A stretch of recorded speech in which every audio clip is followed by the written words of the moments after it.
la información, todo lo que usted nos pueda proveer a estas horas respecto a la situación en la capital de la República. Gusto enorme, bienvenido. Buenos días, Alberto, un gusto estar con ustedes, un saludo a todos quienes nos escuchan. Bien que me hace esta pregunta porque tengo la impresión de que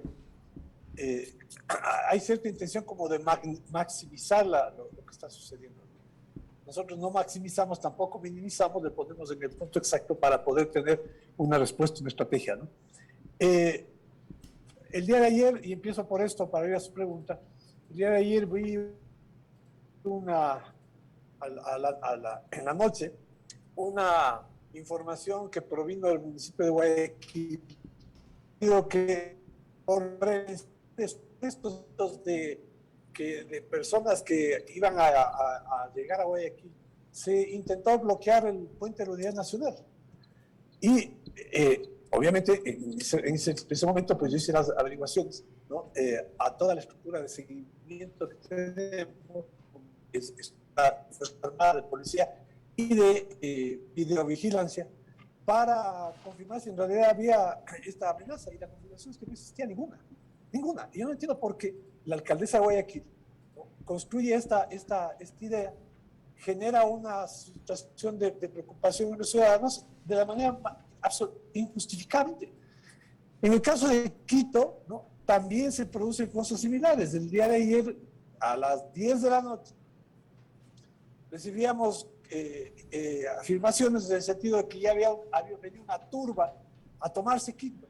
No había nada. Las calles estaban tranquilas, los sitios supuestamente por donde estaban transitando estas turbas estaban en paz, vacíos, ¿no? Entonces yo sí creo que la pregunta que usted me plantea es muy pertinente en la medida de establecer exactamente qué está pasando. Hoy en la mañana, por poner el caso de Quito, ¿no?, yo recibo la información a las 6 de la mañana, teníamos obstáculos en una vía de salida de Quito, ¿no?, que ya fue inmediatamente despejado. Igual en la Panamericana Norte, igualmente despejado. En la curva de Santa Rosa, igualmente despejado. Había un problema hacia el sur, más al sur en la E25, ¿no? En Quito urbano, pues no había ningún problema. El día de ayer hubo una manifestación de alguna gente que no era el movimiento indígena, más bien vinculados hemos identificado vinculación con ciertas células terroristas, que hicieron una manifestación que fue escoltada por la Policía Nacional hasta el centro de Quito, y ahí produjeron destrozos contra el patrimonio histórico y hubo que reprimir. Se tomaron presos. Pero a esta hora, ¿no?, es las 9:06 de la mañana, tenemos un escenario en Quito de esa naturaleza. No, lo que sí tenemos, ¿no?, y esto es muy importante, la identificación como un foco de violencia en este momento en la provincia de Cotopaxi, ¿no? Y eso irradia al sur de Pichincha, al norte de Tungurahua, y contamina la Sierra Centro. Y ahí, frente a eso, pues tenemos una estrategia definida respecto a ese foco de violencia, que es la provincia de Cotopaxi. En el oriente ecuatoriano, en los pozos, tenemos una afectación en unos pozos donde es muy difícil controlar el acceso de los ciudadanos porque están dentro de las comunidades. Las instalaciones petroleras están dentro de las comunidades y es difícil, pues, evitar que esté gente alrededor. Hay una afectación de alrededor, me parece, de 4.000 barriles diarios que están dejándose producir, que es alrededor de $1.200.000 diarios. Esto es un problema, sin duda es un problema, pero valió la acción preventiva de Fuerzas Armadas, que el fin de semana pasado se trasladaron a proteger las instalaciones petroleras. Y eso disuadió a aquellos que amenazaron tomarse los pozos petroleros con el supuesto, ¿no?, de que querían dejarles sin petróleo a Lazo, decían, ¿no? Y usted es responsabilidad. Con esto le he dado un reporte rápido de cuál es la situación de las movilizaciones en este momento en el país. Claro, que resulta muy válido para que conozcan los ecuatorianos eso, ¿no? ¿Cuál es la real situación, ¿no?, que hay en el país? Porque también entiendo que el régimen tiene que pelear desde el punto de vista mediático, y esto por en realidad en redes sociales pues se dicen tantas cosas y lo que se genera es un poco de incertidumbre entre los ecuatorianos, pues que es razonable ese sentimiento de inquietud que hay y siempre va a ser válido que los voceros, que se haga pues una vocería muy oportuna. Ahora, yendo un poco en la línea de lo que decía el ministro Francisco Jiménez anoche, que fue el último reporte desde la sede de gobierno, desde el Palacio de Carondelet, esto de ratificar que las vías del diálogo siempre van a estar abiertas y de que hay organizaciones que se han ofrecido, ¿no? Un poco para ser interlocutores entre quienes están pues liderando estas protestas y el gobierno. Básicamente, ¿qué puede abonar en esa línea, Diego? Se aprecia mucho, ¿no?, el intento de algunas organizaciones que han dicho pues hay que tratar de conciliar, hay que tratar de mediar, y esto es coincidente con la línea del gobierno. El gobierno ha dicho en todo momento la vía para que los ecuatorianos encontremos soluciones en el mediano y largo, para el mediano y largo plazo, es a través de los acuerdos, de los entendimientos, entre conciliar aquellas aspiraciones que tienen ciertos sectores con las políticas de gobierno, con las posibilidades presupuestarias, ¿no?, con las posibilidades legales. Entonces, esto es muy importante porque esta ha sido la línea del gobierno desde el primer día de su gestión. Por eso es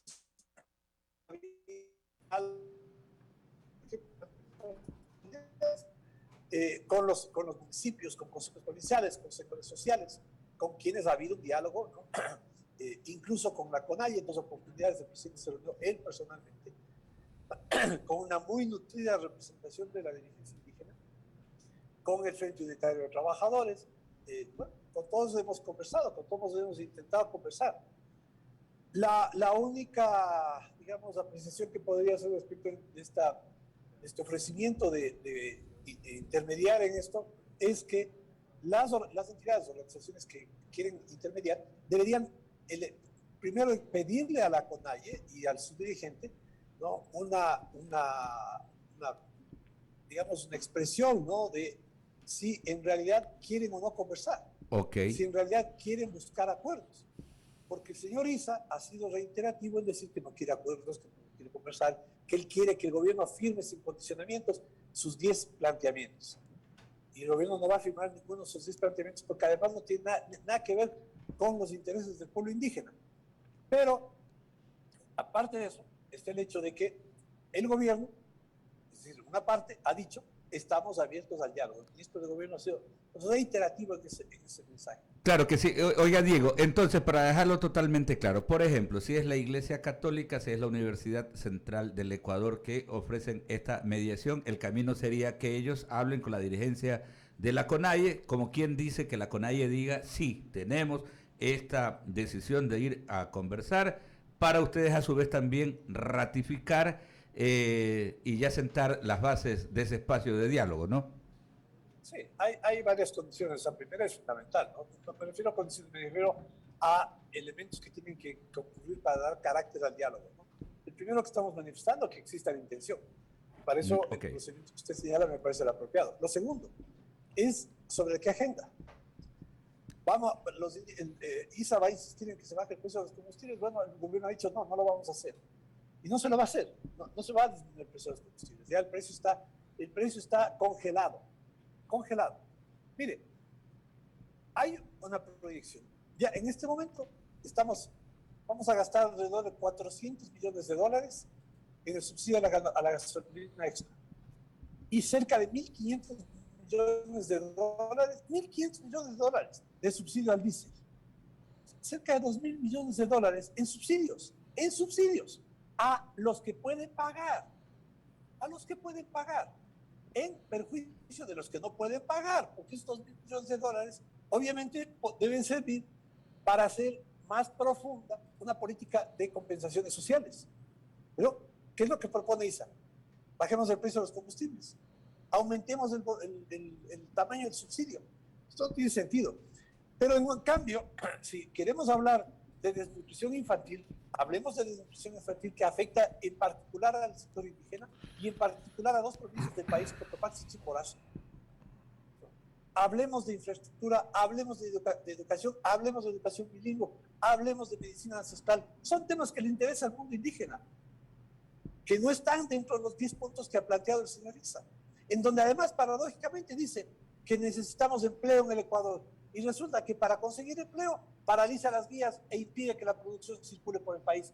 Esto es irracional, es la calificativo más benévolo que puede encontrar, podría añadir otros más, pero hay que pedirles a quienes quieren intermediar que, primero, la voluntad, segundo, una agenda que sea sensata, racional, ¿no?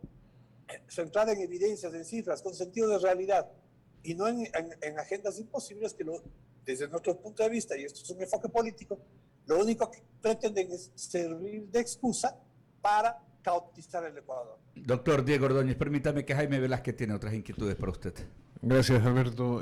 Doctor, la verdad es que bienvenido acá a la mesa de diálogo, y es preocupante lo que nos señala, porque efectivamente no hay una fecha tentativa de que se culmine este paro, y estamos sufriendo los ecuatorianos por una minoría y por posiciones radicales, pues justamente que no se escuchan, o mejor dicho, no hay un entendimiento. ¿Qué hacer en este tema para el ciudadano común? Es decir, seguir esperando nos va a causar un problema mayor. Es decir, no hay escasez en un momento dado, o va a haber escasez, y los segundos, pues obviamente vemos que en Quito hay algunas vías que están, pues obviamente bloqueadas. ¿Qué hacer en este tema? Porque supuestamente están faltando a la ley. 10.000 personas no pueden parar todo un país. Desde el gobierno, ¿cuál es la estrategia para, digamos, disminuir este tema? Porque la verdad es que los ecuatorianos estamos sufriendo todo este embate de pocos, y pues el imponerse en ciertas cosas que lo que quieren ellos es que exista un pronunciamiento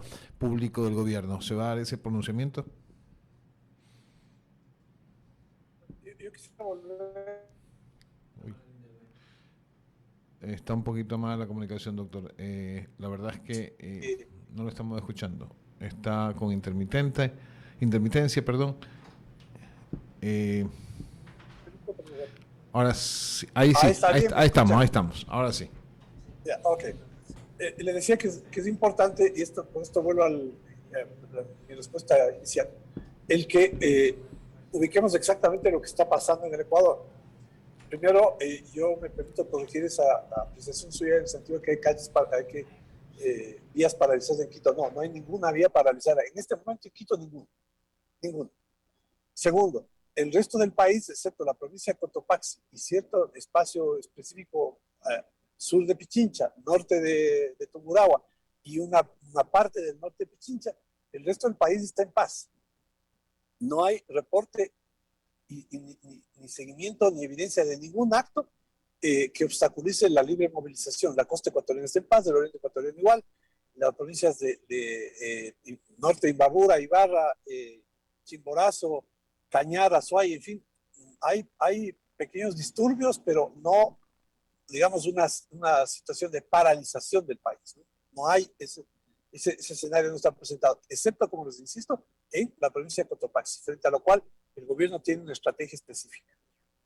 Ahora bien, en ese escenario hay que definir cuáles son las estrategias. Lo primero, obviamente, que lo mejor es que no exista ni un solo evento ni disturbio, ¿no es cierto? Evidentemente es lo mejor. Y por eso, pues, la invitación a que los sectores indígenas, el señor Issa, recapaciten, ¿no? Y, pues, dejen de provocar violencia. En este punto quisiera señalar, el señor Issa está judicializado, ¿no?